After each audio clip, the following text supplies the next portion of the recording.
Hi there, my name is Dr. Peter Dobias, and I have a very special guest here today. A few weeks ago, I went to a restaurant with my friend, Yulia, and she introduced me to Judith Catherine, Yes. a dog lover and a person who has lived with a dog for 23 years. Sadly, Churchill recently passed away, and I thought it would be a good way to celebrate his life and ask some questions and have a little conversation and make sure that we will celebrate all our dogs and try to make them live as long as possible. Oh, exactly.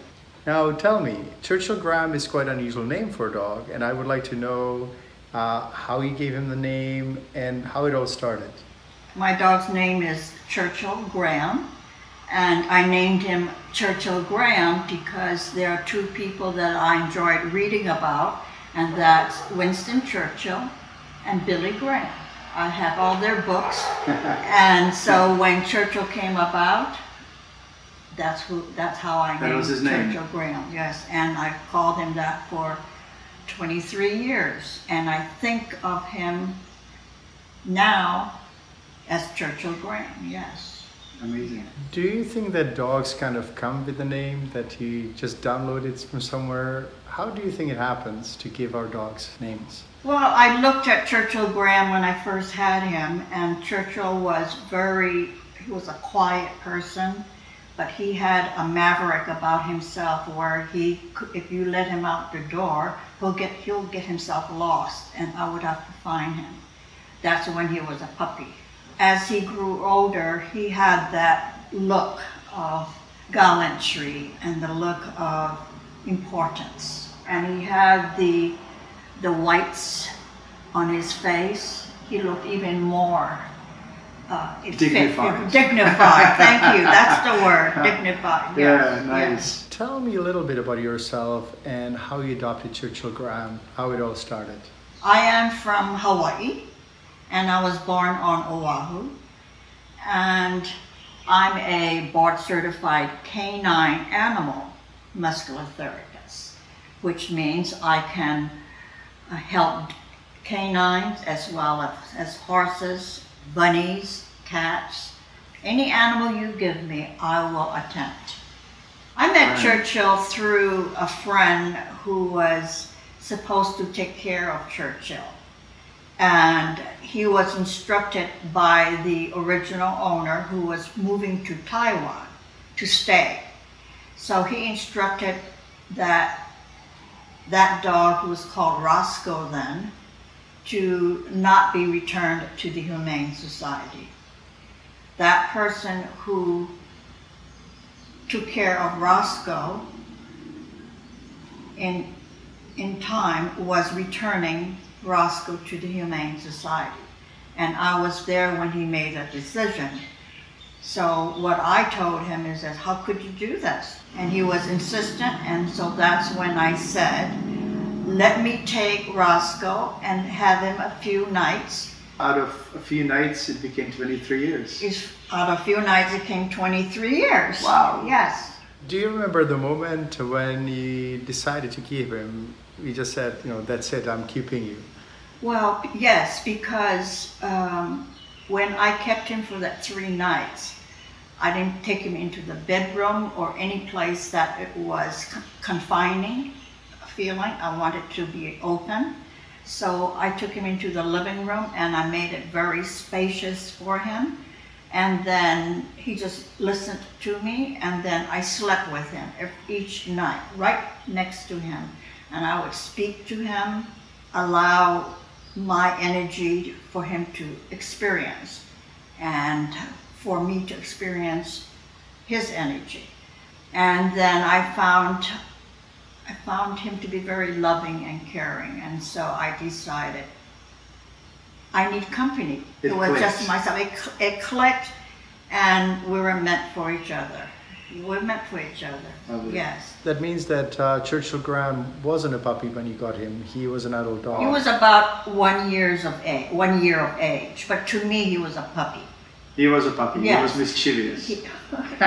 He was mischievous, and at the beginning he did run away. It was interesting because the original owner lived in a complex about several blocks away, and it had the same look, the same appeal, the same entrance to most of the condominium units. Yeah. So when I found him, he would be in a downstairs unit, just sitting there. So I'm thinking, oh, maybe this is how your unit looked before, because I live upstairs. What exercises did you do with Churchill Graham? Okay, I made a point that Churchill Graham had enough exercise.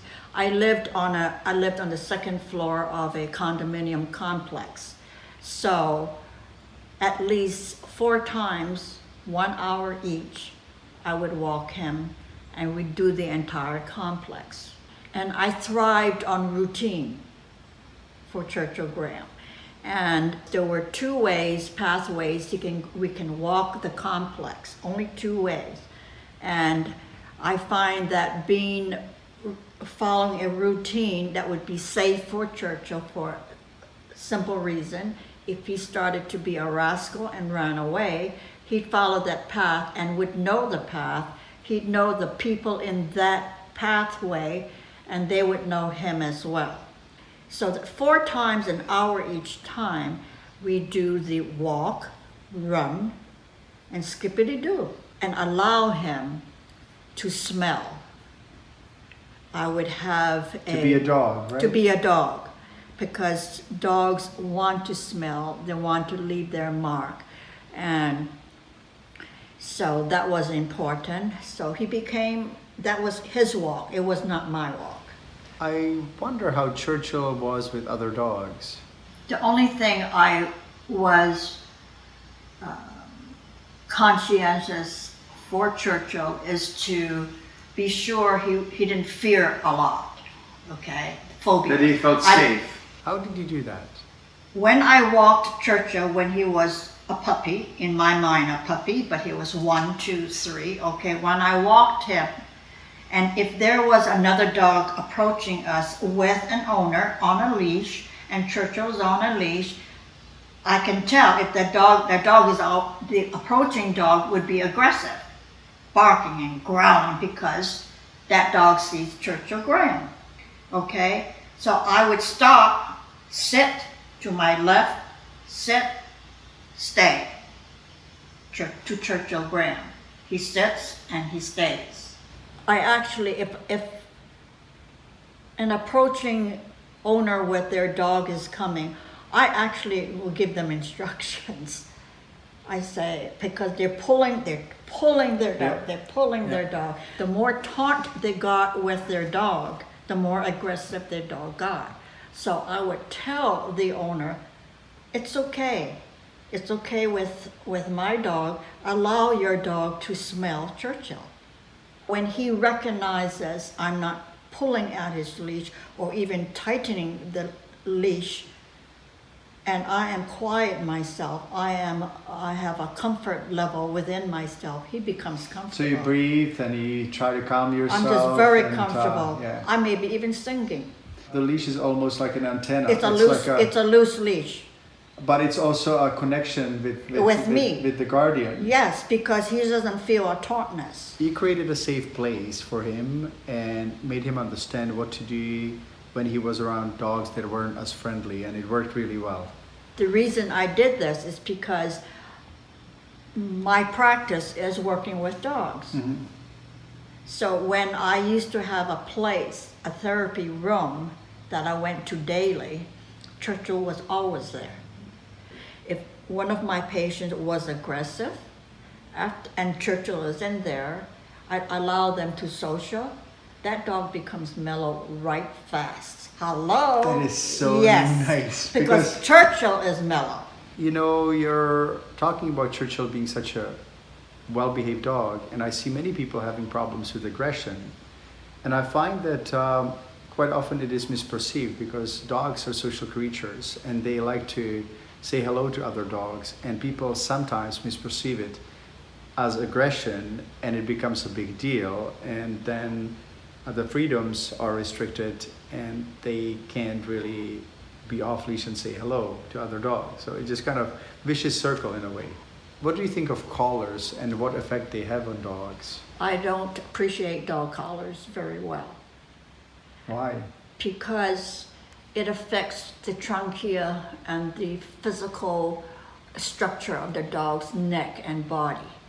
And there are times, yes, we have to be mindful of the dog, and a dog can turn in quick, and we do pull at the collar. So that connects to the throat here. It's a major center, right? It's a It's major a center. major center, and whenever you Body. pull at the collar, it's pulling and affecting the internal organs And of the energy neck. flow of the neck as And well. the energy flow of the dog. They feel that stress. It's stressful to pull at the dog's neck, all over here, okay? Yeah. And sometimes the collar moves up, and all this, and it's extremely stressful. So I prefer a harness. Number one. Yeah, harnesses Harness is number one. harnesses are really important. I've been big on harnesses as well. It's very Took me a good. long time to figure out what harness actually fits and what doesn't because they pull as well. Yes, So I it's- love the it's harness difficult. that is on mine with you. Stop it! I don't want you to advertise for No, us. but that's good. It's quality. What did you feed Churchill Graham? We know that he lived until the age of 23 years, which is very rare. And I'm really curious what you fed, what kind of food you gave him. Well, he lived 23 years of age because his food intake was nutritious, good for his body, internal functioning, digestion, okay? And he lived to that long because his body was healthy. I don't know if it's a secret, it's just that I studied foods in college. I have a Bachelor of Science degree in foods and nutrition. I was very mindful of what Churchill Graham ate, okay, because I was mindful of how I ate. I researched, I read books on the commercial food and how they were prepared, and how what I learned made me feel Churchill Graham would never have commercial food.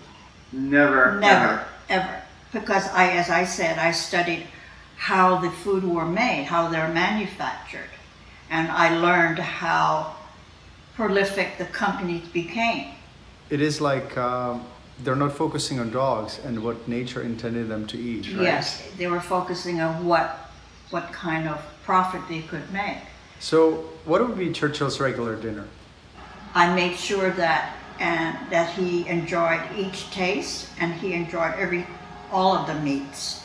He enjoyed mostly the salmon and chicken, and the beef I found was too, he couldn't digest real well. It's a little too rich. It was right? too rich, and so the chicken was good, and he loved salmon and fish fillets. I added carbohydrates, and the carbohydrates were rice. I did not serve the brown rice. The brown rice had too much to digest. Mm-hmm. So I served, the rice that I gave him was so minimal anyway. How about vegetables? Did you give him vegetables? He had all the vegetables from kale, broccoli, green peas, and carrots, Leafy vegetables? leafy vegetables, spinach, and he enjoyed all of those. Broccoli. I've learned in school that we should not be giving dogs broccoli because it absorbs iodine similar to other cruciferous or cabbage-like vegetables. And we were taught that it causes hypothyroidism. At the same time, I've never seen that in practice. How did you start feeding him broccoli? Because I don't want to think too much. I don't want to be too scientific with this. Even though I would read about certain vegetables, be careful with certain vegetables, I would listen to the dog more than I listened to the book. I used to give Sky vegetables, but unless they were finely chopped in the food, he wouldn't eat them. I guess labs are different. They eat anything, right? Well, I would always be very cognizant of how he would chew the foods, okay? Yeah. And sometimes, as we all know, dogs don't chew the foods. They Inhale it. Inhale it. But they have the plumbing to take care of the digestion. Yeah. So, and also I made it a point from the beginning to the end of Churchill's journey with me. Whenever he ate, I'm there with him. I don't give him the food and I walk away. Yeah, yeah. I don't do that. You were not spoon feeding him, right? No, not until he couldn't. He couldn't. When I noticed when he really had a difficult time when he was like 23, Yeah. I began to feed him because he would be busy being anxious about Distracted. something. He would be very distracted. I like that you like to learn and you go to read scientific research and textbooks, and at the same time you kind of go with how it feels. I know many clients and dog lovers obsess with how much exactly to give of each nutrient or ingredient, and at the same time I have seen that giving dogs a variety or smorgasbord of food is actually the best way to go.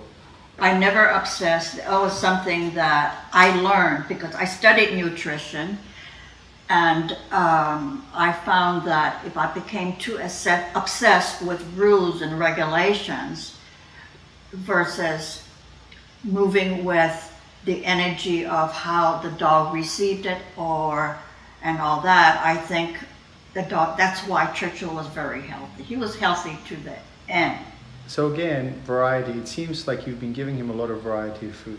Variety is important for all dogs, because if they were fed, let's say kibble 24/7, the dog will have more allergens. The body would be out of tune, digestion would be out of tune, there would be deficiencies. Variety is really important.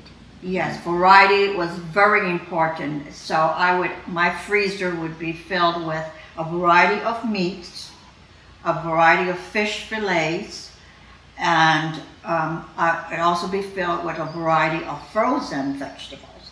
I did not mind the frozen vegetables, but if I had spinach, fresh foods, and kale, that would be easy to prepare for Churchill Graham, yes. The fridge would be full of Churchill's food. It wasn't your food, was it?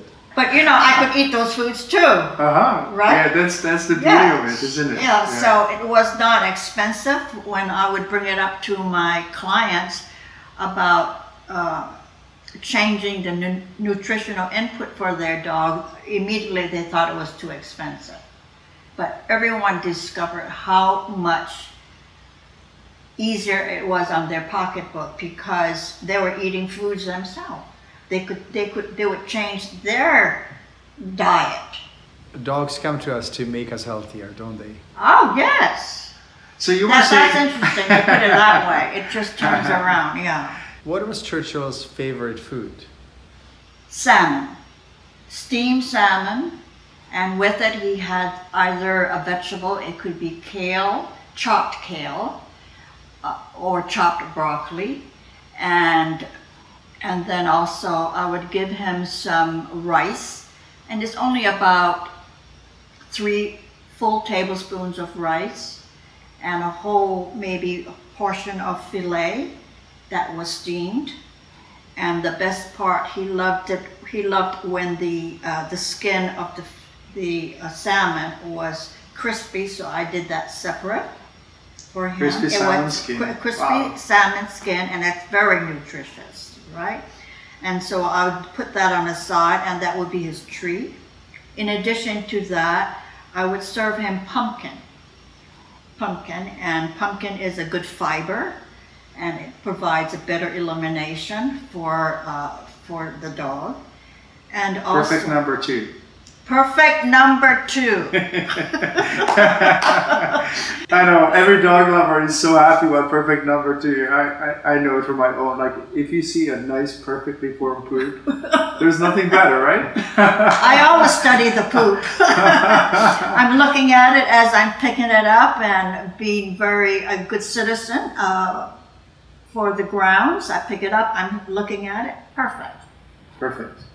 What was the best part of living with Churchill Graham? Living with Churchill Graham, the best part I don't know if there's a best part. We just intertwined. It was so natural. Just like It was because he had patience, I have patience, and if I could walk around the place and he would follow me, and he had my home was his home. There was no, don't do that. No, don't get on I have white furniture, white sofa. No, you can't go on that. He had freedom in the entire home.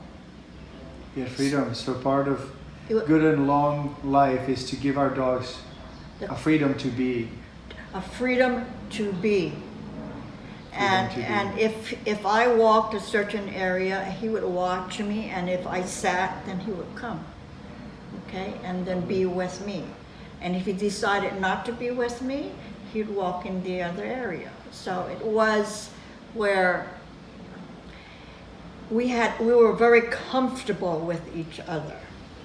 You know, when I got Sky a few days later, I had a female friend coming over, and Sky immediately wanting to jump in her car and go for a little trip. It made me realize that it wasn't that he didn't love me, but he wanted to have other social interactions. And I think it's so important for our dogs to be secure and make them safe, but also give them the freedom and make sure that we don't suffocate them with our love. I really feel Churchill had freedom, because there was a time, not only did I walk him out on the complex, which to me was all right, but still confining. I took him to the beach. He loved swimming. That was his favorite. He was a swimmer. He was a swimmer. Lovely. Yes, I'll take him to the beach and people will stop and watch him. He would chase the waves along the shore. He would just... He had an exercise plan. Yes, and he would run Speedy Gonzales following the waves, and if I threw anything into the ocean, he'd jump in and How often would you do that? Oh, that was frequent. That would be even almost daily. Daily? Yes, Wow. because I live near the beach. And how long would you do this for? 20 minutes? Half an hour? Oh, no, it would be an hour, or sometimes... And so he'd be retrieving for an hour? No, he'd go in and swim on his own. I see. So he wouldn't be chasing the ball for an hour? He doesn't have to, no. And That would be a it little should not- much for me. Exactly. I would be sitting on the beach, and he would go into the ocean and swim and look around. Look around. What do you think of dogs that chase the ball over and over and over? The dog would love it, actually. Most dogs do. That's too exhausting, I think, for a dog. Yeah, I think so. And the too. same thing with an owner having a dog leashed to them while they're riding a bicycle. No, that's overexerting a dog's. And they would say, oh, but he loves it. I said, how do you know he loves it? He has to follow you. Yeah, exactly. And the dog, the more you throw the ball or the stick or whatever, they are obedient to the owner. They feel they are satisfying their owner, and they will go for it. And they're also so obsessive. They would chase the ball over and over and over, and they totally lose sense that they're getting hurt. And I'd say that it's almost like computer games for kids. There's a time to pause, like It's we're beautiful. doing right now. We should pause. They Um, need to relax, get their breathing, sit down, kick some sand, Nice. instead of running back and forth, back and forth. What do you think is an important part of longevity and health for dogs? The most important thing of allowing a dog to have such longevity is to allow the dog to feel your comfort. The comfort from the owner. Okay, Churchill Graham always felt that I loved him and I love to touch him. Touch is so important on a dog. Whether you knew how to do muscular therapy or massage, just to touch a dog is wonderful, okay? face, body, and then also to allow the dog to feel that they're free. They're not, I don't think I ever remember pulling Churchill, okay?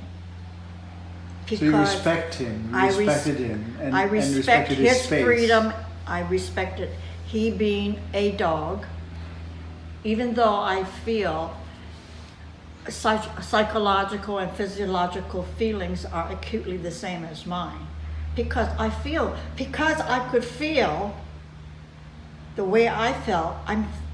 If I felt a certain sensitivity, then I'm thinking Churchill's feeling the same. Mm-hmm. I respected Churchill. Okay, and also you listen to the dog by having a stillness with yourself and a quietness of yourself, with yourself. Because if he makes a sound, and Churchill would do that, Churchill had a very endearing sound, and it was a gurgling sound from within. And I knew that was a love sound. Like if he loved something, he would make that gurgling sound, and then I would listen to it. In other words, pay attention to the dog. You know, over the years, I've seen so many dog lovers losing their dogs, and I'm one of them too. And I wonder if you have any recipe, any recommendation or suggestion how to deal with the loss of a dog. For me, I accepted Churchill Graham's passing because I was right there with him when he passed. He just slept. And then as soon as I noticed that on his face, I noticed the heaving up and down of the bodice stopped. I knew. Okay, he just slept, and I'm with him, like he's right next to me. Okay, so for me I accepted that, the physical passing, and I accept the physical absence. That's a little difficult, but I also accept the vibrations and the energy that I continue to have from Churchill Graham, because everything about the home remains. Everything around me is Churchill. His harness still hangs in different places. His leash still hangs. The lift that I purchased for him when he was having difficulty with his hind is still there. His bowl, he has a dining table. It's still there. So you're basically saying just leave things I at least left for some time the way they were before. I say don't quickly pick up and clean everything. I said enjoy the presence of his energy there. I have one question that I'm sure our dog lovers would love to know. Are you planning to get another dog? Almost daily I'm working with dogs, yes, as a muscular therapist. Yes, I feel I will. We're looking forward to hearing that news. You'll let us know, right? I will let you know particularly. The thing is, it wouldn't be soon. Churchill Graham is yet with me. I feel him with me. I think about him a lot. But there will be a time, yes, because there are too many dogs out there that need help, that need compassion and care. So I want to be, in order for me to lose myself in service for others, I need to participate and help the world become better. If you could change one thing in the world, what would that be? If I can change one thing, is for everyone to show more compassion for each other. But humans cannot do that. Humans are imperfect. So we need an assistant. And the assistants are dogs. I believe that. I truly believe that. I'm really happy that you're saying that, because I've been always saying that dogs come to us to teach us how to be better humans. and that they have the ability to change the world. I really believe they do. The thing is, they're not knowing it, but they were created to have unconditional love, to have patience, and they're also, and the dogs that are aggressive and are neurotic, it all comes from the owner. It's a learned behavior. Churchill is a ways because I am what Churchill is. You know, Sky was calm, right? I have a feeling. I sometimes say that even if I was 50% as good as Sky, I would be a perfect human being. And I've always lived my life in such a way that I could be at least half as good as my dog. I'd be a good human. What is the most valuable part of life? Love. To love. Love covers a whole spectrum of things. So love has to be, how do you describe the love that is the most important? How you exchange love that facilitates healing or relaxation and comfort is important. There we go, it has to finish. I can't just say love because everybody loves differently. Yeah. But to love, an energy of love that facilitates healing, that facilitates comfort, that facilitates relaxing, calm, that facilitates connection between Harmony. Yes, Right. harmony. Yeah. That, yes. See? I am so glad we've done this, even though initially we were a little nervous. But I'm so glad that we got together and we could have a really nice conversation. And I'm sure that our community will be super happy to hear how you kept Churchill Graham alive and well for 23 years. And I'm really sorry that you lost him. It must be difficult. But I also see how amazingly balanced and sorted you are about it, about your loss. It's really rare to see such grounded energy in such difficult time. So thank you so much for coming. I so appreciate you being here, and I hope this is not our last conversation. Today I'm a little bit comfortable with myself. I've learned that, and guess who taught me to be comfortable with myself? Churchill Churchill Graham. Thank you so much for coming. Yes, thank you. It's been good. Yay to our dogs, yes. So that's it for today. Thank you so much for watching this video. And if you haven't subscribed to our newsletter and learning channel, you can do so at peterdobias.com. And if you have any questions, please email us from the website. Have a wonderful evening or day, whatever it is in your time zone. Take care. Bye-bye.